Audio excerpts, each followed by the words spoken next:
Good morning, students. My name is Tanisha. Today we are going to study about chapter number 2 of accounts plus 2 commerce partnership form.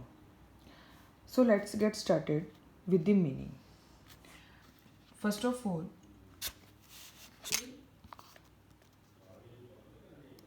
in a partnership form, there are two or more persons who contribute their capital for the main as I can say common objective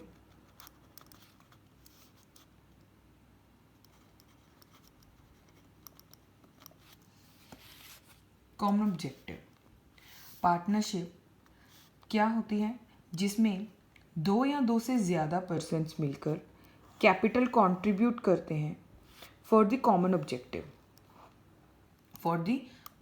that is called partnership. Right? Let's study. Partnership defined by Indian Partnership Act 1932 Section 4 as follows. Partnership is the relation between persons who have agreed. Relation between persons. As I already told you, two or more persons contributed their capital. So, दो या दो से ज़्यादा persons का relation होता है तो relation between persons who have agreed to share the profit of a business. जो क्या करते हैं in the end of the business whatever their main objective is तो when they achieve their objective most of the companies have the main objective that is profit earning. Right.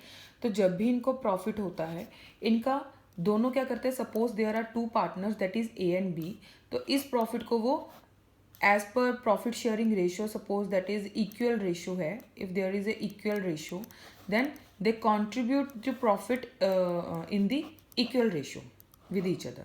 So who agreed to share the profit of a business carried on by all or any of them acting for all. यहाँ पे क्या होता है partnership में एक और चीज़ समझने वाली होती है.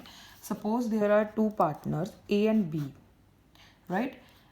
Both are partners and their profit sharing ratio is 1:1. Right. If A is doing business या A is doing work in company, A properly regularly company में जाता भी है वहाँ पे काम भी करता है ठीक है. पर B क्या है B वहाँ कंपनी में नहीं जाता घर पे बैठे रहते हैं या कह लो कि कुछ और काम करते हैं तो वहाँ पे उनकी कंट्रीब्यूशन भी साथ साथ होते हैं तो कंपनी में वो बेसिकली नहीं जाते. तो दैट डजंट मीन कि ए का पार्टनर उनको प्रॉफिट नहीं मिलेगा या ए को सैलरी मिलेगी. दैट डजंट मीन सैलरीज उसके अकॉर्डिंगली मिलेंगी as per their agreement. And secondly A जो है खुद तो काम कर ही रहा है बट वो बी के बिहाफ पर भी साथ में काम कर रहा है. ये नहीं कंसीडर किया जाएगा कि सिर्फ ए ने काम किया. नहीं, भला ही वो ए काम करे या वो बी काम करे वो कंसीडर क्या किया जाएगा कि वो पार्टनर्स ने किया है सबने मिलकर किया है. ठीक है. तो यही चीज़ यहाँ पर लिखी हुई है.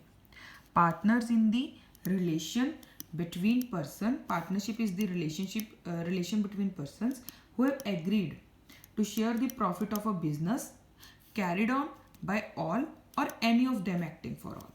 जो कि चलाया जाता है या तो सबके द्वारा या फिर जो एक कर रहे हैं बट सबके बिहाफ पर कर रहे हैं. Right. Then next is a partnership thus is a business.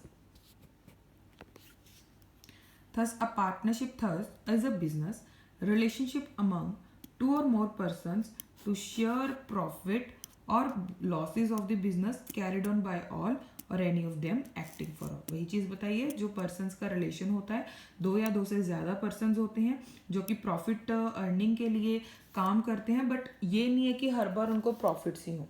There can be loss also. So if there is a loss then that also share in the profit sharing ratio between partners. Right. So partners firm and firm name. The person who have entered into a partnership with one another individually are called partners and collectively a firm. The name under which business is carried on is called firm name. Simply suppose there are A, B, C, there are partners. So individually they are called partners. But suppose their company name is ABC, then that is the firm, and that is the firm name, right? Nature of partnership. Partnership from the legal viewpoint is not a separate legal entity from its partner. It means firm that can be paid from the private asset of the partners if the firm is not able to pay its liabilities. So as we already, there are two things. First one is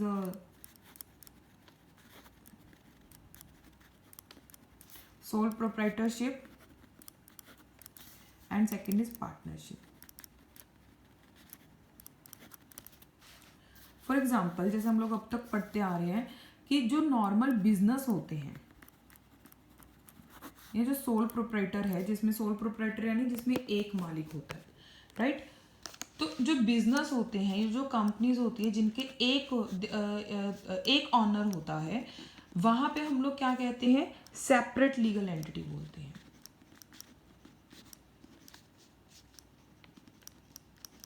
separate legal entity means, separate legal entity आप already +1 में भी पढ़ के आए हो, but still separate legal entity means owner and ownership, या as you can say business or businessman, both have their separate entity. business के कोई liability, business liability, business assets that are not as you can say businessman का वो part नहीं है. Businessman के कुछ अलग से लाइबिलिटीज हैं, बिजनेसमैन की अलग सी एसेट्स हैं, वो बिजनेस खुद नहीं कंसीडर कर सकता अपनी बैलेंस शीट में, और बिजनेस की कुछ एसेट्स लाइबिलिटीज है वो बिजनेसमैन अपने अकाउंट्स में कंसीडर नहीं कर सकता. ठीक है, तो वो लाइबिलिटीज भी खुद पे करेंगे, अपनी अपनी लाइबिलिटीज खुद पे करते हैं. They have a separate legal entity. जैसे हम लोगों ने salmon versus salmon company limited में भी देखा था, वो केस के रिलेटेड है, सेम. ठीक है, same as well. But in a partnership, अगर हम पार्टनरशिप की बात करें, there is no separate legal entity. There is no separate legal entity. That means if a partnership or a company have any liability, then partners can pay from their private property. See, is not a separate legal entity from its partners. It means firm's debt. Debt means कोई भी उधार है. Debts can be paid from private assets of the partners. If partners have any their private assets, then by selling their private assets or any other case, they can pay firm's debt if the firm is not able to pay its liability. So partnership is a separate business entity from the accounting viewpoint. But if I am talking about the liability side, then there is a no separate legal entity. But otherwise, partnership is a separate business entity from accounting viewpoint. If we are talking about accounting viewpoint, then there is a separate legal entity. Just like what does it mean, separate legal entity? About that, see, if I am saying there are two things: interest on capital.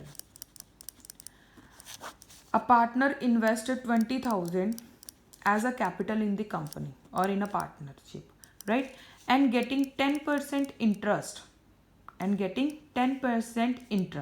So that 10% is an expense for company, but that 10% is an income for partner, right? So that means accounting point of view, there is a separate legal entity between the partner and the partnership, but otherwise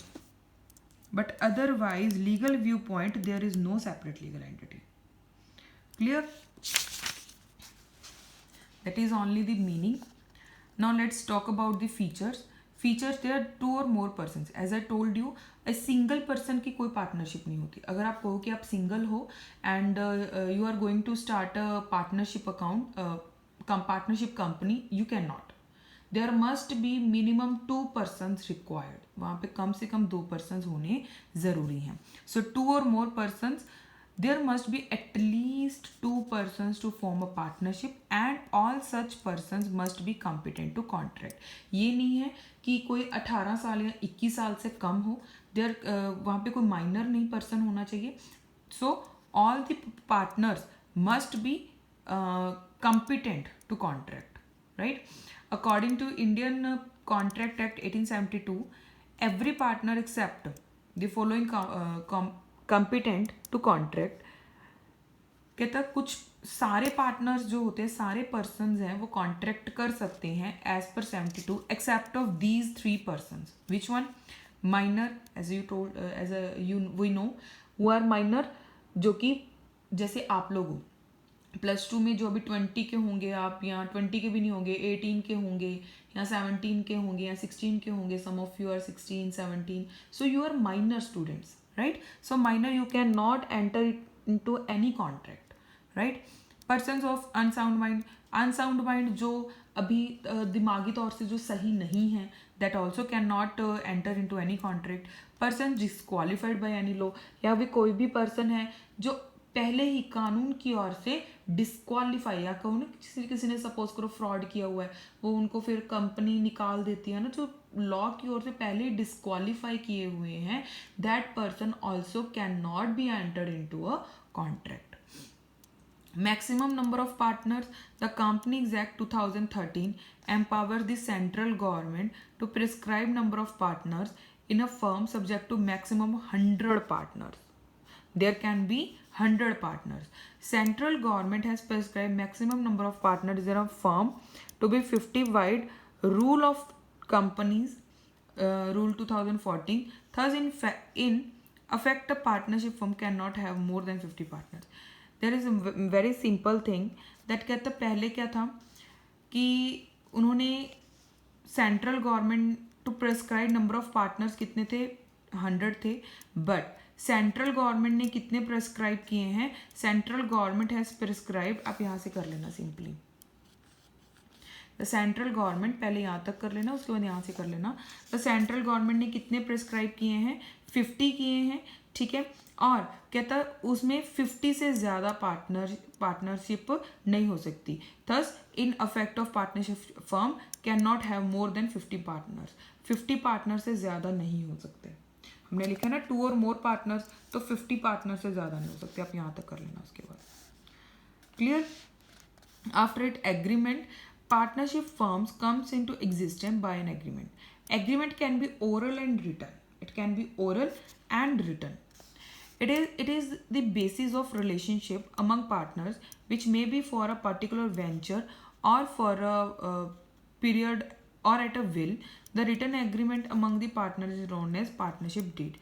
Simple सी बात है. It is जो partnership है, partnership can be oral and written. ये एक ऐसी agreement होता है जिसमें पार्टनर्स क्यों मिलते हैं, क्या उनका मेन ऑब्जेक्टिव है, वो सब कुछ होता है. लेकिन एक होता है ऑरल, एक होता है one is written. If there is a written agreement then that is called partnership deed. Deed means agreement. If this is oral, oral में सिंपली होता है, ऑरल को हम लोग यही कंसिडर करते हैं कि उनमें कोई पार्टनरशिप नहीं हुई है. तो उसके अकॉर्डिंगली फिर हम नेक्स्ट पढ़ेंगे कि if there is no any partnership deed then as per act क्या वहाँ पर रूल्स लगेंगे, क्या उनके डिस्प्यूट्स को ख़त्म करने के लिए क्या क्या रूल्स लगेंगे, हम फर्दर पढ़ेंगे. बट एट प्रेजेंट वो ऑरल भी हो सकती है. ऑरल लाइक हमने नॉर्मली किसी से बात कर ली कि चलो आते हैं business, let's start a business together, let's contribute a capital for a common objective to earn profits. तो नॉर्मली उनमें जो ऑरल होती है that is called oral agreement, और जो रिटर्न होते हैं that is called written agreement simply, right. Lawful business, अब partnership is established for a lawful business. ठीक है, ये लॉफुल होता है, लीगल होता है. Profit sharing, the agreement between among partners must be to share profit and losses of the business. It is not essential that all the partner must share losses. देखो simple सी बात है, जो आपके agreement में लिखा होता है, एग्रीमेंट जब अपने पार्टनरशिप डीड में आप एंटर हुए थे पार्टनरशिप में, तो उस एग्रीमेंट में अगर जो कुछ लिखा होगा या जो आपके बीच में डिसाइड हुआ है, प्रॉफिट्स उसके अकॉर्डिंगली ही शेयर होंगे. ज़रूरी नहीं है कि सारों के में लॉस भी शेयर हो. जैसे कि ABC, there are 3 partners. They are saying, C is saying, I am contributing 20 lakh. I am contributing 20 lakh. But if company is earning, loss, then I am not contribute in between loss, कि अगर वहाँ पे loss होगा तो मैं उसमें कुछ contribution नहीं करूँगा, but if there is a profit देन मुझे उसका कुछ ना कुछ हिस्सा ज़रूर मिलेगा. तो कहने का मतलब, तो उन केस में अगर लॉस होगा तो ए और बी फेस करेंगे, और अगर प्रॉफिट होगा तो ए बी सी वो तीनों में शेयर होगा. तो यही चीज़ कह रहा है, कहता है एज पर एग्रीमेंट ज़रूरी नहीं है कि जितने पार्टनर्स हैं उन सब में लॉस भी कंट्रीब्यूट हो. सिर्फ ये भी हो सकता है कि कुछ सिर्फ प्रॉफिट के लिए ही हो. यही चीज़ आपके बुक में लिखी हुई है. देखो, इट इज़ नॉट एसेंशियल या important that all the partners must share losses. यही चीज़ बताई है मैंने. Clear. Last point is business can be carried on by all or any of the partner acting for all. कहता है business, जो मैंने आपको स्टार्टिंग में बताया था कि बिजनेस में, कंपनी में, इफ देयर आर 3 पार्टनर्स, ठीक है, 2 are doing work in a company on the behalf of C. जहाँ पे A and B है, A and B can do work in a company on the behalf of C also. ज़रूरी नहीं है कि C का कंपनी में होना ज़रूरी नहीं है. अगर A and B वहाँ पे काम कर रहे हैं तो मतलब A B C वो C के बिहाफ पर भी साथ साथ काम कर रहे हैं. लेकिन प्रॉफिट शेयरिंग के टाइम पर कोई ऐसा इश्यूज नहीं होंगे कि हम गए थे या आप नहीं गए थे. वो चीज़ें इशू नहीं होंगी बीच में, वो चीज़ें क्रिएट नहीं होगा. कोई भी पार्टनर करे, भलाई वो एक ही पार्टनर काम करे, भलाई वो सारे पार्टनर्स काम करें, भलाई वो उनमें से 2 पार्टनर्स काम करें, जो भी काम करेगा वो सारे पार्टनर्स के बिहाफ पर ही काम करेगा. वही चीज़ हमने लिखी है. यही तुम्हारा business can be carried on by all, या तो सारे पार्टनर्स के द्वारा काम किया जाएगा, और any of the partner acting for all, या किसी भी पार्टनर्स के द्वारा काम किया जाएगा जो कि बाकी सबके बिहाफ पर भी साथ साथ काम कर रहे हैं. Clear. That is your features.